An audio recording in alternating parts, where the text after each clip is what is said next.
Hey, what's up? Like, totally time for 90210. Well, hello everyone. Welcome back to the 90210 show. My name is Mark. With me as always is my fiance, Carol. How you doing today, Carol? Hey, what's up? Not much. It's been a good week here. It is October 16th, 1998. It is. The year of our Lord, 1998.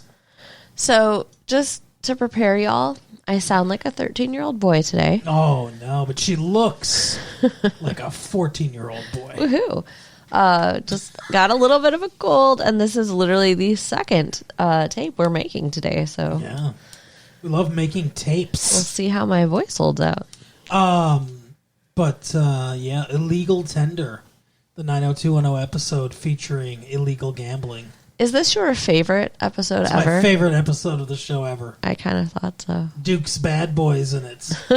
Brandon gets fucking crunched in it. Yeah. I can't wait to talk about the episode. There's a lot of punishment doled out in this episode. Yeah, there is. Crime and punishment. Right? So, where do you want to start? We have Brandon, we have Kelly, and Emma. That love triangle. We should save that for the end, don't We've you got think? Steven. We've got Carly. We've got Zachary. We've got Donna. We've got David. We've got Valerie. We've got Tina. I don't know who the fuck Tina is. Ready Rock. Okay. And Got some girl I'd never seen in my life. That was all right, though, because the lady was chill. what? So we dipped to the theater set to ill. You've never heard... Okay, I've got NyQuil, and my You've never brain heard- is a little scared now. Never heard Nightmare on My Street by Will Smith and Oh, DJ okay. Jazzy Jeff? I have, but I did It's not the spooky recognize this. season, you know? We saw Elm Street, and man, it was death, and everything seemed all right when we left, but when I got home to lay down to sleep, that began the nightmare, but on my street. Okay. So, on Beverly Hills Street. Rodeo Drive. Sure. Yeah. Steve takes, what's the little boy's name? Zachary. Zach. He takes him, I know he feeds him a bunch of shit. I don't remember where he takes him, but they're having like boy He takes him bonding to time. Hannibal Lecter. He feeds him a bunch of shit, and is like, Hannibal, he's been fattened for you. Like in the car, he's coming back from hanging out with him, and he's like, "Now They just hung out. They went to see a movie or something. yeah." He's like, "Now, don't tell your mom about all the food we had and stuff, like all the If she popcorn hears and one candy." thing about the malts and the cheeseburger and the whatever, the candy and stuff, then I'm dead. So, I had broccoli and chicken. Grilled chicken and asparagus. I do not like this at all. And like Zach's like, "So you're telling me to lie to my mom?" And he he's goes, like, no, only if she asks. "So awful." He's raising him to be a horrible liar like he is. Right? But when she walks out of work, Zach gets excited to see his mom Yeah. and goes to run after. Oh, Steve gets excited to see her too. That's right. No, Steve gets excited to see his mommy. And he runs Like, over what's up, mama? to hug and kiss her, and then so does Zach after him. So he's standing there by himself. He runs across the parking lot, almost gets hit by a car. Yeah, and Carly's like, what the fuck, Steve? Yeah, you're supposed to be watching him. He's a child. You're the adult. She's not wrong. Yeah, but She's a little harsh with it, but she's not wrong. I think she's a lot harsh because he's not used to being responsible for a child, and that's like to her, it's like breathing at this point. I'm sure. But she needs to teach him. Yeah, he doesn't know to think about that stuff. He's not the brightest. Yeah, I mean, she taught him foreplay and everything, so she needs to teach him this too. But yeah, she's very mean about it. She makes him feel really bad. Now, all Steve needed to say, though, was, look, I'm sorry, I didn't know, I'll get it right next time or whatever. And I think everything would have been okay, but he does kind of argue a little bit. Yeah. And he's like, he's old enough to, he's not an idiot. He's not going to get hit by a car or whatever. And she's like, he's 5. Right. And like he did almost get hit by a car. Yeah. Didn't he? I'm not imagining that part, am I? Maybe. I don't remember. Yeah, so not good. But Then she goes with Donna and Zach to the mall, and there's like a clown. They're going to look for clothes because Zach's weird coloring helped Donna get this job, so he's like her guru now. Yeah, he's got to help her pick out stuff and styles that's like colorful and childlike. Right. So that's why they go to the mall together. And yeah, there's a performer. There's like a magician performing that they're all watching. And there's also a clown with balloons like walking around. And he's like, Mommy, clown. And she's like, we'll go see him later. And then they're all watching the magician, and she fucking lets go of his hand. Yeah. And he follows the balloons and the clown. He sees a red balloon like perfectly flying up an escalator, and I really expected the clown to like peek around the corner and be like, "They'll float, Zach."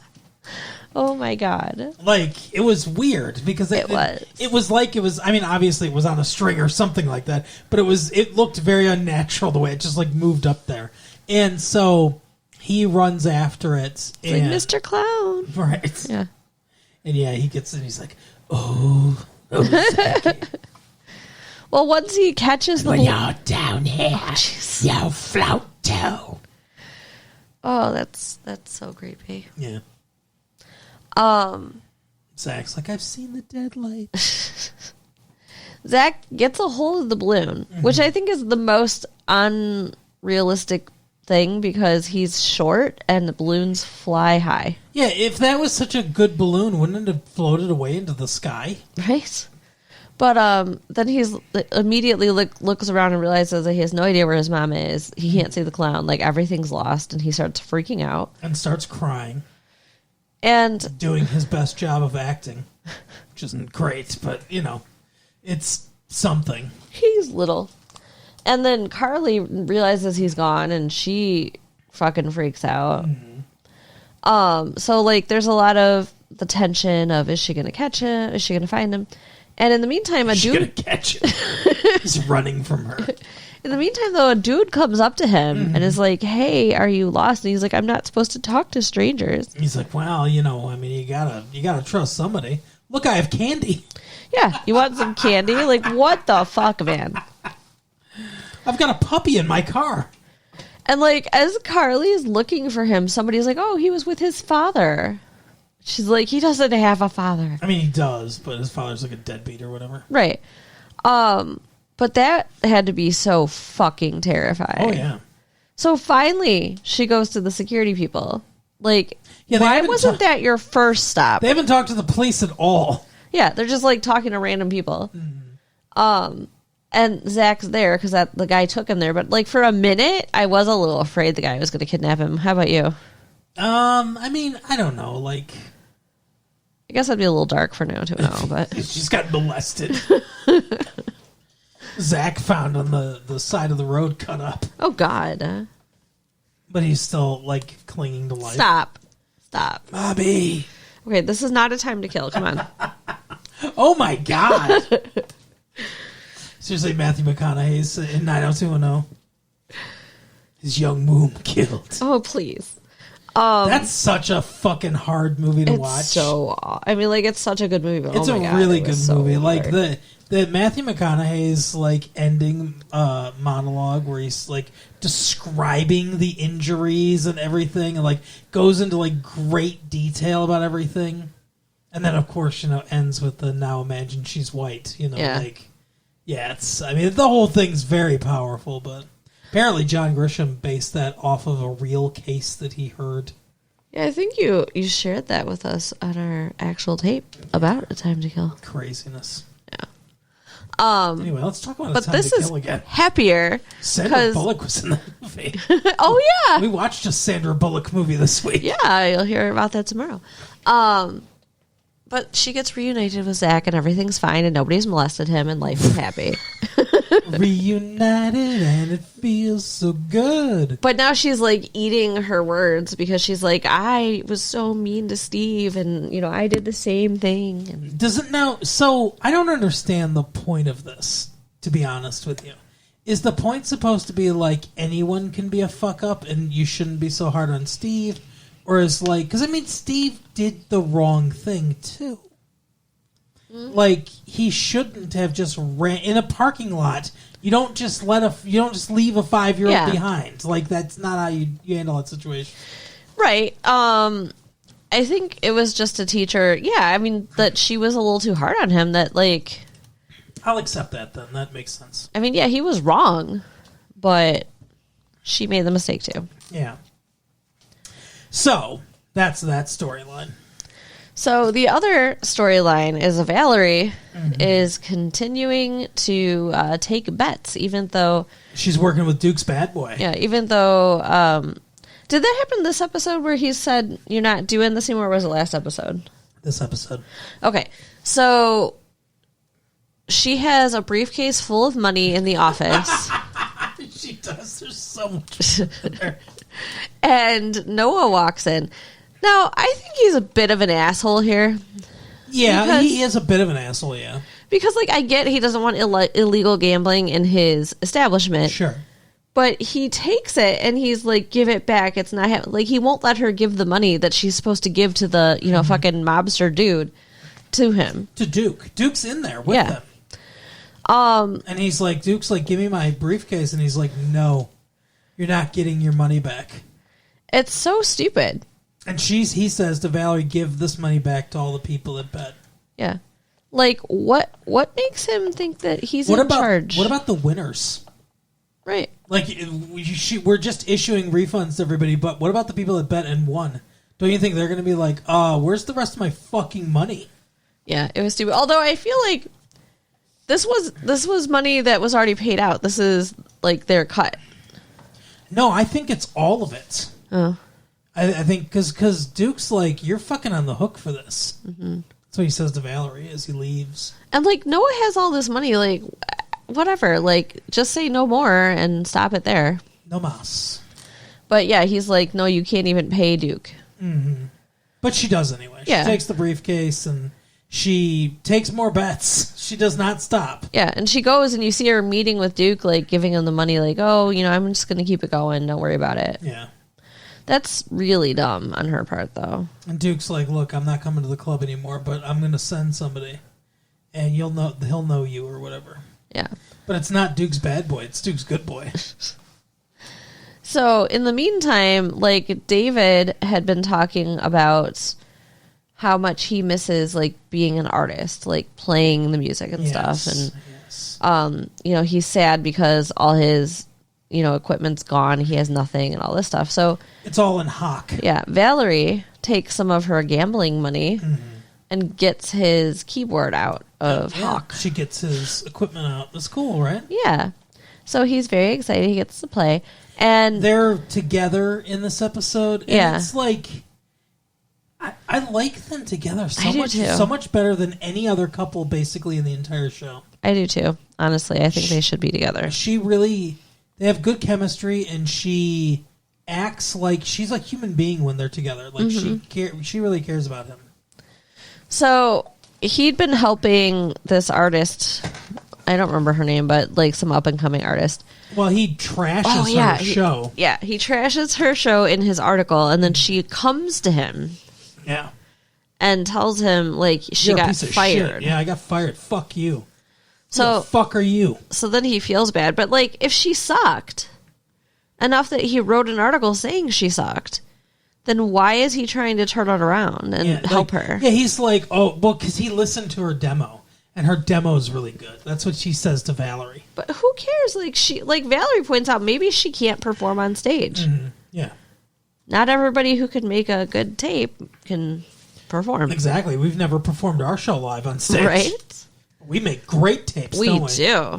Like, my voice sounds awesome in all of them, just like today.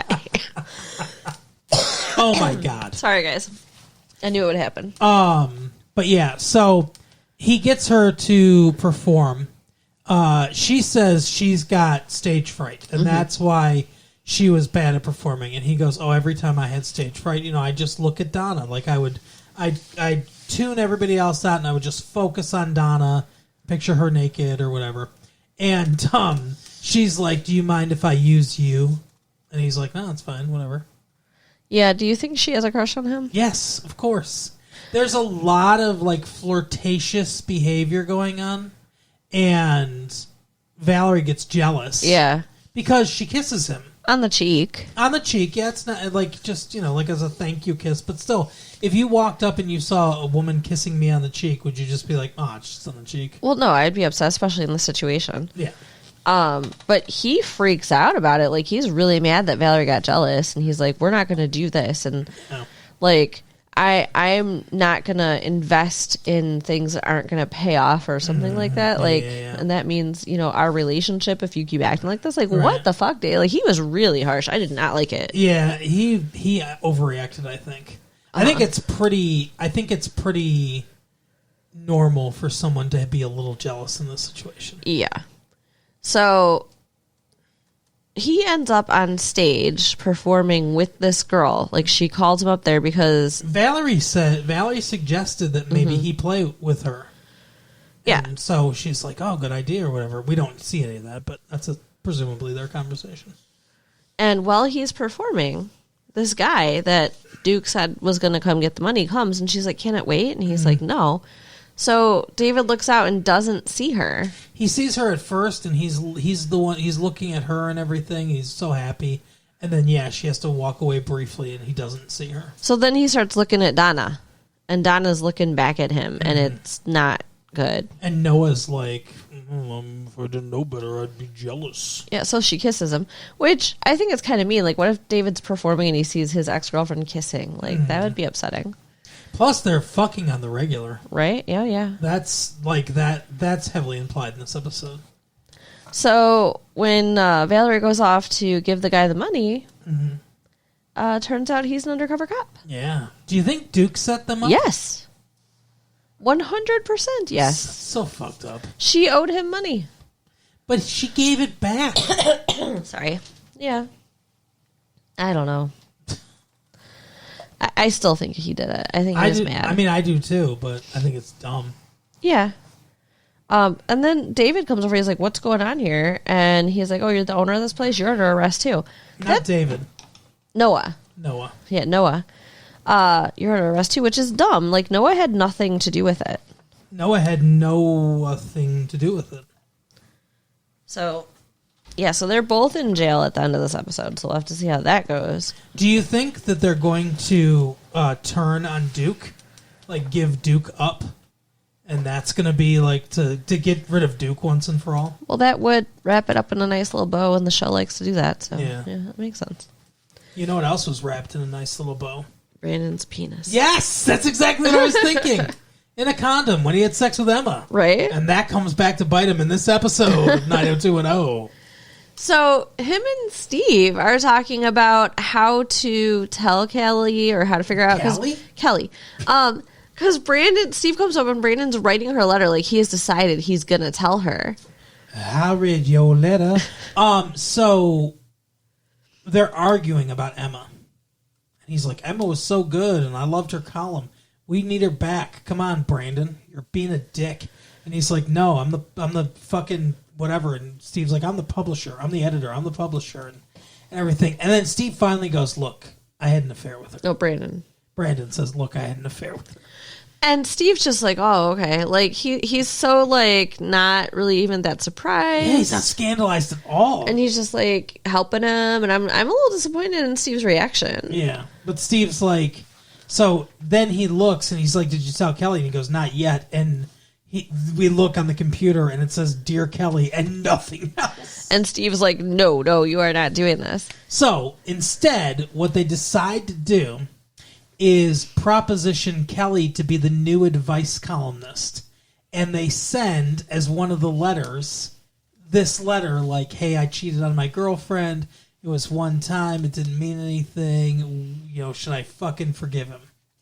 And then the whole episode, Brandon keeps trying to find out what her response is going to be to this. Mm-hmm. And Steve is too. They're working together on this. And it seems a little weird. Like, just wait for her to respond. Like, I would get a little suspicious. Like, we need to read this column. Yeah. And everything. Let's read it as fast as possible. And then Emma calls. Mm-hmm. And Steve picks up the line to talk to her. And Kelly picks up the line, too, for some reason I don't remember. But she hears Steve on the other line, and he's like, look, you got to stop calling her. And she's like, oh, but, sex. And he's like, yeah, but no more anymore, This affair has to end. Yeah, and she's like, oh, vague words. So Kelly gets the idea that Steve and Emma are sleeping together. And she is so upset with him. I So thought you disgusted. loved Carly. You fucking make me sick. How could you do this? Now that it's hit home, now that it's, now she didn't like it at all. Oh yeah, she's really upset. She was kind of like hedging her bet. She was on the fence where she was like, I don't know, maybe it's forgivable, and stuff like that and everything. But when she thinks it's her friend, she's like, oh, you fucking pig. Yeah, and she decides not to tell Carly because She's she like, doesn't want to hurt her. You should tell Carly, yeah. Did she say that? Because I thought she said the only reason I'm not telling her is I don't want to hurt her. Yeah, maybe that's the case. So, in the end, though, she goes over. What? Well, real quick though, basically Steve and Brandon are like, okay, well we're not going to tell her. Well, yeah, because like her reaction is so bad. She goes to Emma's apartment. This seems like way overstepping, considering she thinks this is her friend and not her boyfriend. Yeah, and then they start to also have that another vague conversation. Well, first she slaps her. She does, and Emma's like, I guess I deserve that. Yeah. Like, right there, I'd be like, what? Because from Kelly, she doesn't. Right. I mean, she does, but not in Kelly's mind. Right.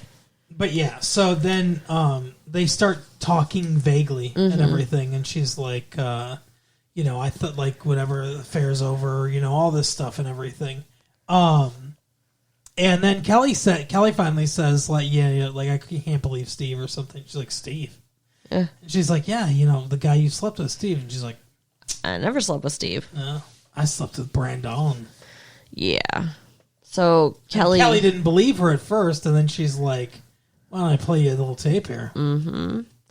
So then when Brandon comes home, Kelly's just sitting there looking distraught, and then she starts playing the tape for him. Yeah, she's like crying and stuff like that. It's He's awful. Like, yeah. And didn't she tell him to get out or something? This was the most, no. Oh, it's his house. This was the most delicious moment in 90210 history. You were so happy. Oh my God, I loved it. Go ahead and relive it. I don't know why. I don't know why I want Brandon to go down so badly, but like I feel like he gets away with everything, and he's never punished or anything, and now he finally gets his just desserts. Yeah. So I mean, I think they're done. I don't think she's gonna forgive him. Fuck no. I don't blame her. Maybe one day.